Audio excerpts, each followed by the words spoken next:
এই রাজতন্ত্র এবং গণতন্ত্রের বাইরে এসে ইসলামী খেলাফত প্রতিষ্ঠার প্রয়োজনীয়তা কেন? সকল মানুষের ন্যায্য অধিকার প্রতিষ্ঠাকারী শাসন ব্যবস্থার নামই হচ্ছে ইসলামী খেলাফত। ভোট চুরির রাজনীতি করবে না, সেই তন্ত্র নিয়ে আসতে হবে, সেই রাজনীতি আমাদেরকে নিয়ে আসতে হবে। সেটাই হচ্ছে ইসলামী রাজনীতি, আর সেটাই হচ্ছে ইসলামী খেলাফত।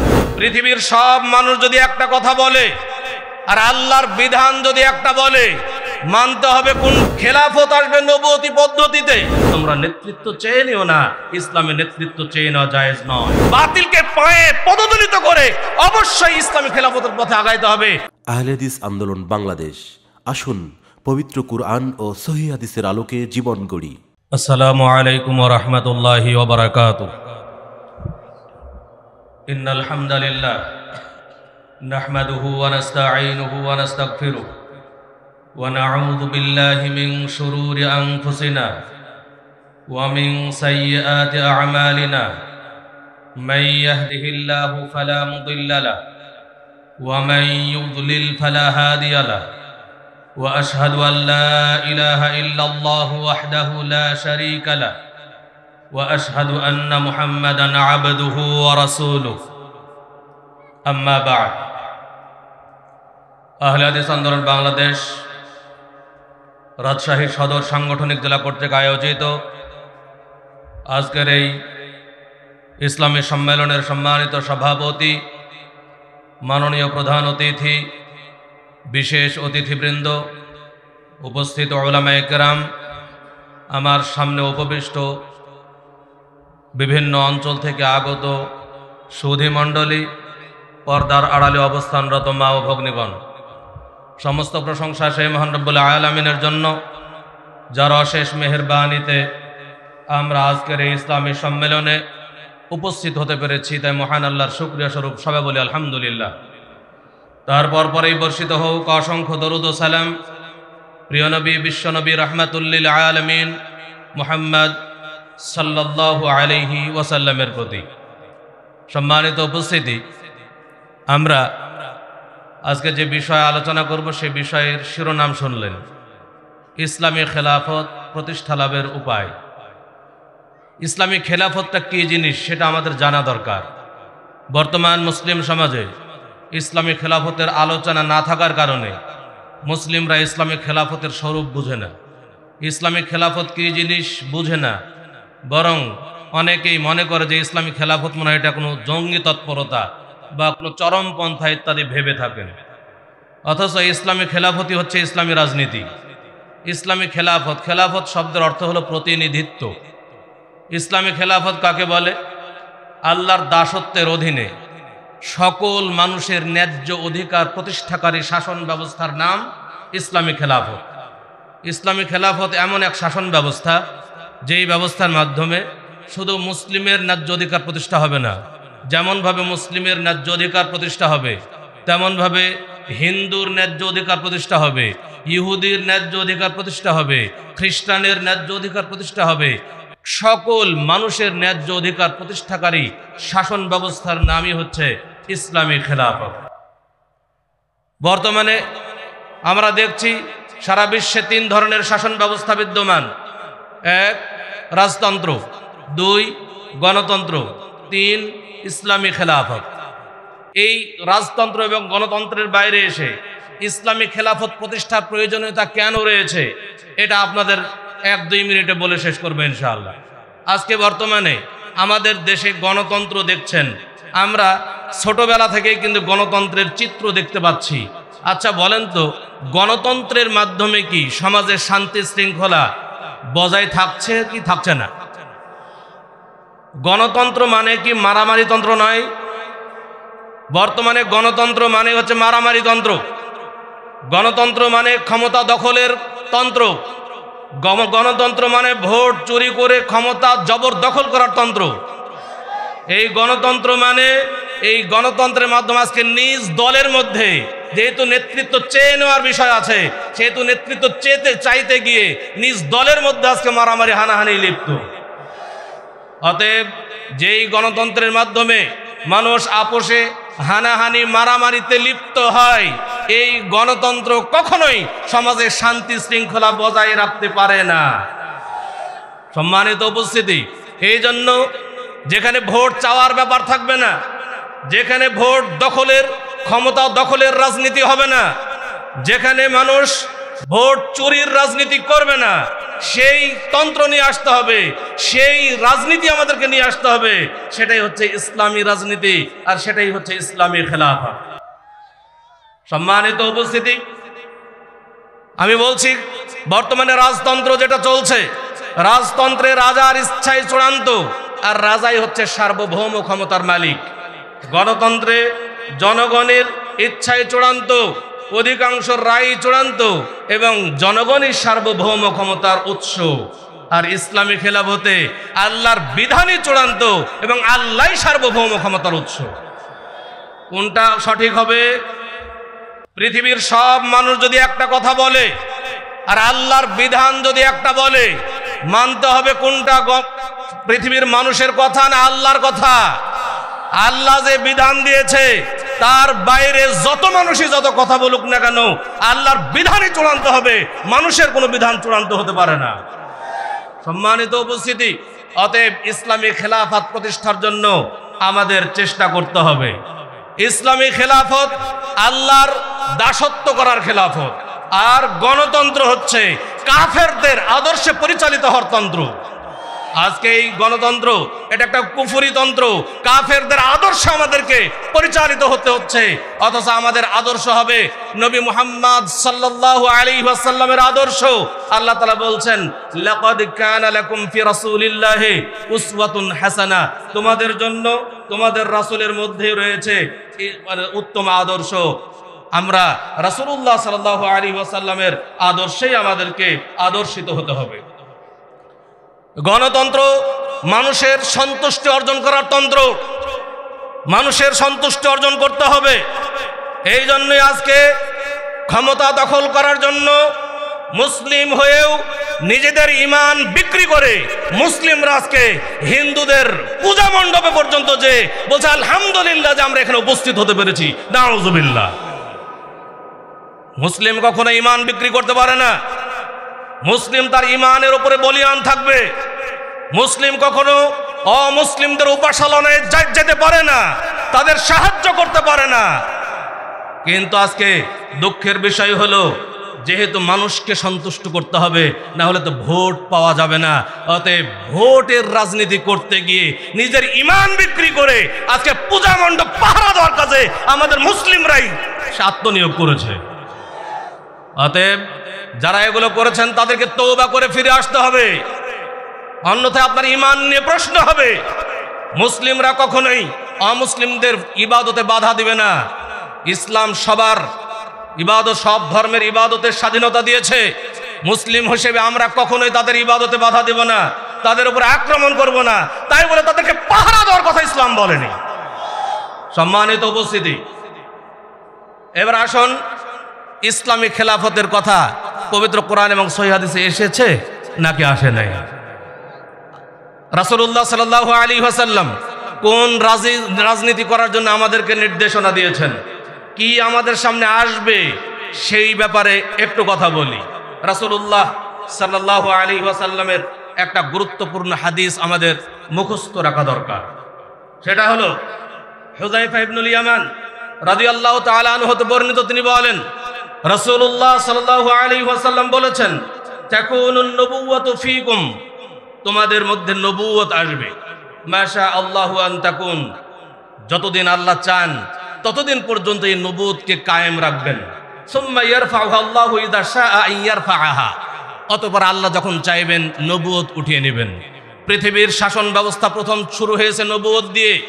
আল্লাহ তাআলা নবী সিলেকশন করেছেন, নবী মনোনয়ন দিয়েছেন, আল্লাহ তাআলা নির্ধারণ করেছেন নবী।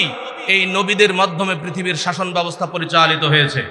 নবুয়তি পদ্ধতি, নবুয়ত শেষ হয়ে গেছে নবী মুহাম্মদ সাল্লাল্লাহু আলাইহি ওয়াসাল্লামের মাধ্যমে। নবী মুহাম্মদ সাল্লাল্লাহু আলাইহি ওয়াসাল্লাম হলেন খাতামুন নবিয়্যিন, তিনি হচ্ছেন শেষ নবী, আর কখনো নবী আসবে না। নবুয়তি জামানা শেষ। এরপরে রাসূলুল্লাহ সাল্লাল্লাহু আলাইহি ওয়াসাল্লাম বলছেন সুম্মা তাকুনু খিলাফাতান আলা মিনহাজিন নবুওয়াহ, নবুয়তি পদ্ধতির পরে তোমাদের মধ্যে আসবে খেলাফত আলা মিনহাজিন নবুওয়াহ, নবুয়তি পদ্ধতিতে খেলাফত আসবে। নবুয়তি পদ্ধতি বলতে কি বোঝায়? নবুয়তি পদ্ধতি বলতে সিলেকশন পদ্ধতি, ইলেকশন পদ্ধতি নয়। নবী কখনো কোনো নবী ভোট চান নাই যে আমাকে নবী বানানো হোক। অনুরূপভাবে খেলাফত আসবে নবুয়তি পদ্ধতিতে। আমরা দেখেছি নবুয়তি পদ্ধতির যখন সমাপ্তি ঘটেছে, খেলাফত পদ্ধতি এসেছে। আবু বকর রাদিয়াল্লাহু তাআলা আনহু খলিফা হয়েছেন, ওমর রাদিয়াল্লাহু তাআলা আনহু খলিফা হয়েছেন, উসমান ইবনে আফফান রাদিয়াল্লাহু তাআলা আনহু খলিফা হয়েছেন, আলী ইবনে আবি তালিব রাদিয়াল্লাহু তাআলা আনহু খলিফা হয়েছেন। তারা কখনোই ভোট চেয়ে খলিফা হন নাই, তারা ভোট ভিক্ষা করেন নাই, সিলেকশন করা হয়েছে, সিলেকশন পদ্ধতিতে তারা খলিফা হয়েছেন। এটাই হচ্ছে নবুয়তি তরিকা, নবুয়তি পদ্ধতি। কারণ আল্লাহর রাসূল সাল্লাল্লাহু আলাইহি ওয়াসাল্লাম বলছেন লা তাসআলিল ইমারা, তোমরা নেতৃত্ব চেয়ে নিও না, ইসলামে নেতৃত্ব চেয়ে নেওয়া জায়েজ নয়। এরপরে রাসূলুল্লাহ সাল্লাল্লাহু আলাইহি ওয়াসাল্লাম 3 নম্বরে বলছেন সুম্মা তাকুনু মুলকান আদান, খেলাফতের পরে আসবে অত্যাচারী শাসকের জামানা। অত্যাচারী শাসক এসে জনগণের উপরে অত্যাচার চালাইতে থাকবে। আল্লাহ তাআলা যতদিন চান এই অত্যাচারী শাসককে রাখবেন, আর যখন চাইবেন না তখন এই অত্যাচারী শাসককে আল্লাহ তাআলা উঠিয়ে নেবেন। 4 নম্বরে বলছেন সুম্মা তাকুনু মুলকান জাবরিয়াতান, এরপর তোমাদের মধ্যে আসবে জবরদখলকারী শাসকের জামানা। এরপর তোমাদের মধ্যে আসবে জবরদখলকারী শাসকের জামানা। বর্তমান জামানা হচ্ছে সেই জামানা, বর্তমান জামানা হচ্ছে জবরদখলকারী শাসকের জামানা। এই জামানাতেই বর্তমানে আমরা আছি, যার বাস্তব চিত্র কিন্তু আমরা দেখতে পাচ্ছি। দিনের ভোট রাত্রে হয়ে যায়, আমরা দেখি নাই কিভাবে ভোট ডাকাতি করা যায়, কিভাবে কেন্দ্র দখল করা যায়, কিভাবে অস্ত্রের মুখে মানুষকে ভয় দেখিয়ে ভোট চুরি করা যায়। সবগুলো কিন্তু আমাদের চোখের সামনে ঘটেছে, আমরা কেউ কিন্তু এগুলো ভুলে যাই নাই। অতএব বর্তমান জামানা হলো জবরদখলকারী শাসকের জামানা। আল্লাহর রাসূল সাল্লাল্লাহু আলাইহি ওয়াসাল্লাম বলছেন জবরদখলকারী শাসককে আল্লাহ তাআলা যতদিন চাইবেন রাখবেন, তারপর উঠিয়ে নেবেন। এরপরে আসবে সুম্মা তাকুনু খিলাফাতান আলা মিনহাজিন নবুওয়াহ, এরপরে জবরদখলকারী শাসকের জামানার পরে আবারও নবুয়তি তরিকায়, নবুয়তি পদ্ধতিতে আসবে খেলাফত। এটা কার কথা? নবী মুহাম্মদ সাল্লাল্লাহু আলাইহি ওয়াসাল্লামের কথা। নবী মুহাম্মদ সাল্লাল্লাহু আলাইহি ওয়াসাল্লামের প্রত্যেকটা হাদিস আল্লাহর ওহী, কখনোই ভুল হতে পারে না। আল্লাহ রাসূল সাল্লাল্লাহু আলাইহি ওয়াসাল্লাম যেভাবে বলেছেন ঠিক সেইভাবে চলে আসছে, সামান্যতম বিন্দু মাত্র এর কোনো ব্যত্যয় ঘটেনি। সব যেভাবে বলেছেন সেভাবে চলে আসছে। রাসূল সাল্লাল্লাহু আলাইহি ওয়াসাল্লাম বলছেন সুম্মা তাকুনু খিলাফাতান আলা মিনহাজিন নবুওয়াহ, এরপরে তোমাদের মাঝে আসবে নবুয়তি তরিকায়, নবুয়তি পদ্ধতিতে খেলাফত। তারপর সুম্মা সাকাতা, এই কথা বলার পরে রাসূলুল্লাহ সাল্লাল্লাহু আলাইহি ওয়াসাল্লাম চুপ হয়ে গেলেন। মানে শেষ জামানায় খেলাফত হবে, খেলাফত দিয়ে দুনিয়া শেষ হবে। তাহলে এখন যেহেতু আমরা জবরদখলকারী শাসকের জামানায় বর্তমানে আছি, এরপরে কায়েম হবে কি? খেলাফত। সেই খেলাফত প্রতিষ্ঠার জন্য আমাদের লড়াই করতে হবে নাকি হবে না? সেই খেলাফত প্রতিষ্ঠার জন্য আমাদের চেষ্টা করতে হবে নাকি হবে না? আজকে 5ই আগস্টের পরে বাংলাদেশের যে সুবর্ণ সুন্দর ব্যবস্থা, এই সময় যদি প্রত্যেকটা ইসলামী দল ইসলামিক খেলাফত প্রতিষ্ঠার স্লোগান তুলতো তাহলে খুব সহজে হয়ে যেত। কিন্তু সকলে ইসলামিক খেলাফতকে মৌখিকভাবে স্বীকৃতি দিলেও তারা ক্ষমতা দখলের রাজনীতি করার কারণে ইসলামিক খেলাফতের কথা কেউ মুখ দিয়ে উচ্চারণ করছে না।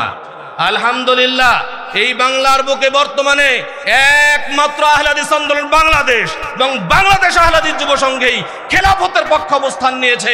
গণতন্ত্রের বিরুদ্ধে আপোষহীন অবস্থায় থেকে ইসলামিক খেলাফতের স্লোগান দিচ্ছে। আলহামদুলিল্লাহ। সম্মানিত উপস্থিতি, আমাদের ইসলামিক খেলাফত প্রতিষ্ঠার চেষ্টা করতে হবে। এখন কায়েম হবে কিভাবে?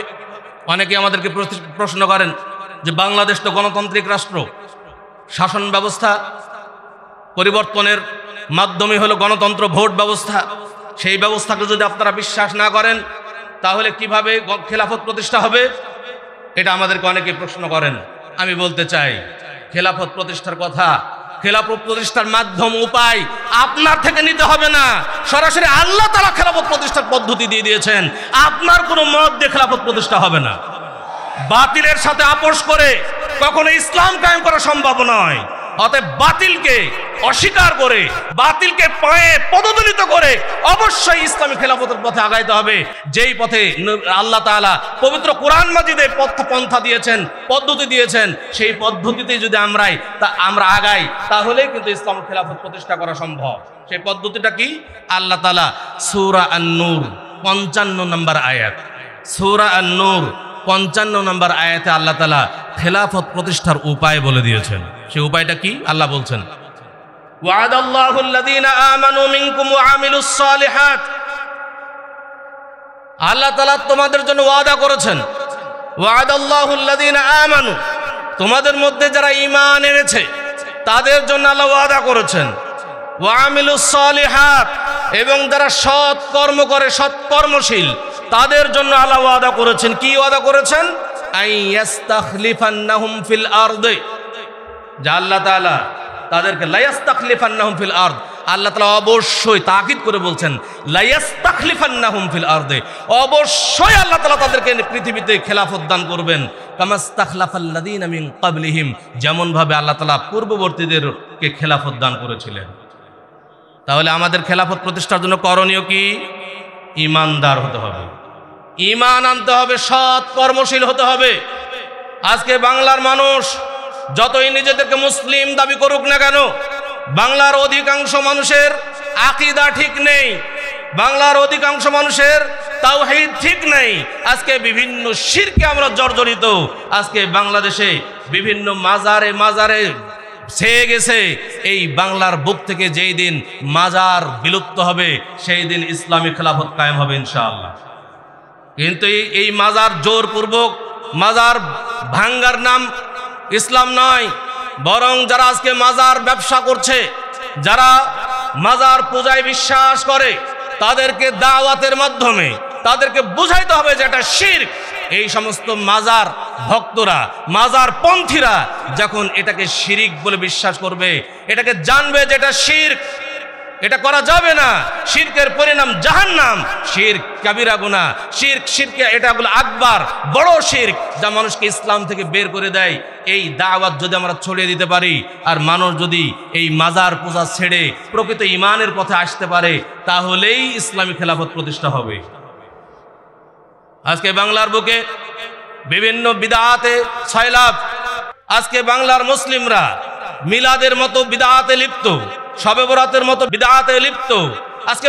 আজকে মৃত্যু কেন্দ্রিক মানুষ যখন মারা যায়, কত যে বিদআত আছে, এই বিদআতগুলো প্রত্যাখ্যান করে মানুষ যখন তার আমলকে সংশোধন করে নেবে, সহি করে নেবে, তখনই কিন্তু ইসলামী খেলাফত প্রতিষ্ঠা হবে ইনশাআল্লাহ।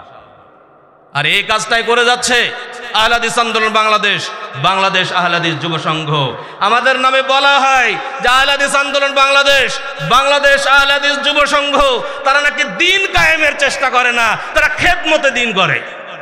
দিন কায়েম বলতে তারা মনে করে যে রাষ্ট্র ক্ষমতা দখল করাই হচ্ছে দিন কায়েম।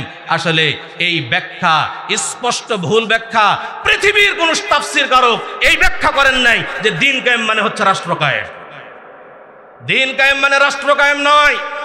আকিমুদ্দিন এর অর্থ হলো আকিমুত তাওহীদ, তাওহীদ প্রতিষ্ঠা করা, নির্ভেজাল তাওহীদের প্রচার ও প্রতিষ্ঠা, এবং জীবনের সর্বক্ষেত্রে কিতাব ও সুন্নাতের যথাযথ অনুসরণের মাধ্যমে আল্লাহর সন্তুষ্টি অর্জন করা। আকীদা ও আমলের সংশোধনের মাধ্যমে সমাজের সার্বিক সংস্কার সাধন আহলে হাদিস আন্দোলন বাংলাদেশের সামাজিক ও রাজনৈতিক লক্ষ্য। অতএব আমরা প্রকৃত ইসলাম প্রতিষ্ঠার কাজ করছি। ইসলাম প্রতিষ্ঠার অর্থ তাওহীদ প্রতিষ্ঠা। অতএব ইসলাম কায়েমের যদি কোন দল কাজ করে থাকে, আহলে হাদিস আন্দোলন বাংলাদেশ, বাংলাদেশ আহলে হাদিস যুব সংঘ বাংলার বুকে দিন কায়েমের কাজ করে যাচ্ছে আলহামদুলিল্লাহ। আর যারা বলছে দিন কায়েম মানে রাষ্ট্র কায়েম, তারা ক্ষমতা দখলের চেষ্টা করছে, দিন কায়েমের কখনো চেষ্টা করছে না। সম্মানিত উপস্থিতি, আমাদের এই পার্থক্যগুলো বুঝতে হবে, বুঝে শুনে আগে বাড়তে হবে। বর্তমান আমাদের বহু যুব সমাজ আজকে বিভ্রান্ত হয়ে গেছে।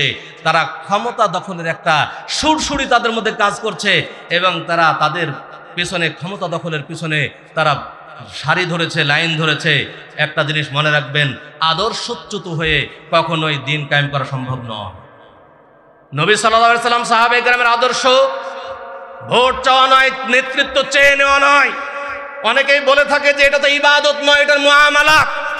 মুআমালাত যে কোনো ভাবে হতে পারে, ইবাদত হবে শুধুমাত্র কোরআন এবং সহিহ হাদিসের ভিত্তিতে, কিন্তু এটা তো মুআমালাত, এটা যে কোনো ভাবে হতে পারে। তাদেরকে স্মরণ করে দিতে চাই, মনে রাখবেন ইবাদতের আসল হলো নিষিদ্ধ আর মুআমালাতের আসল হলো বৈধ। এর অর্থটা কি? ইবাদতের আসল হলো নিষিদ্ধ, অর্থাৎ যতক্ষণ পর্যন্ত ওই ইবাদতের পক্ষে তার বৈধতার দলিল না পাওয়া যাবে ততক্ষণ পর্যন্ত ইবাদত করা নিষিদ্ধ, অর্থাৎ ইবাদত করতে গেলে তার বৈধতার দলিল লাগবে। আর মুআমালাত সিদ্ধ বৈধ যতক্ষণ পর্যন্ত তার নিষেধের দলিল না পাওয়া যায়। নিষেধের দলিল নাই মানে বৈধ। গণতন্ত্রকে যদি আপনি মুআমালাত বলেন, মুআমালাত তো অবশ্যই, কিন্তু তার নিষেধের দলিল দেখে সেইভাবে আমাদেরকে আগে বাড়তে হবে। তার নিষেধের দলিল কোন জায়গায়? আল্লাহর রাসূল সাল্লাল্লাহু আলাইহি ওয়াসাল্লাম বলছেন, লা তাসআলিল ইমারা, তোমরা নেতৃত্ব চেয়ে নিও না। নেতৃত্ব না চেয়ে অন্য কোনো পন্থা অবলম্বন করেন, সমস্যা নাই। গণতন্ত্র কি চলবে ভোট না চাইলে? ভোট না চাইলে গণতন্ত্র চলবে না। অথচ আপনারা এই কথা বলেন, এই হাদিসটা তো আপনারা কখনো উল্লেখ করেন না। সম্মানিত উপস্থিতি, অতএব আমরা কোরআন এবং সহিহ হাদিসকে নিজের পক্ষে অপব্যাখ্যা করব না।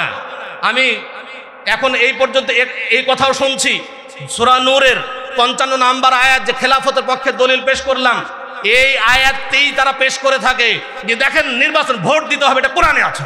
এই তো সূরা নূরের 55 নম্বর আয়াত, সূরা নূরের 55 নম্বর আয়াতে নাকি ভোট দেওয়ার কথা আছে। নাউজুবিল্লাহ। নিজের পক্ষে কোরআনের আয়াতকে খাড়া করে কোরআনের আয়াতের অপব্যাখ্যা যদি করেন, তাহলে আল্লাহর রাসূল সাল্লাল্লাহু আলাইহি ওয়াসাল্লামের কথা অনুযায়ী ফালিয়াতাবাওয়া মাকআদাহু মিনান নার, সে তার স্থান জাহান্নামে বানিয়ে নিল।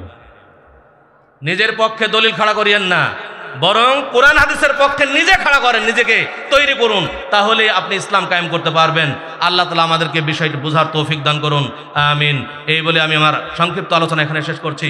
আকুলু কাওলি হাযা ওয়া আস্তাগফিরুল্লাহ লি ওয়া লাকুম ওয়া লিসাইরিল মুসলিমিন ফাস্তাগফিরু ইন্নাহু হুয়াল গফুরুর রহিম। আসসালামু আলাইকুম ওয়া রাহমাতুল্লাহি ওয়া বারাকাতুহু।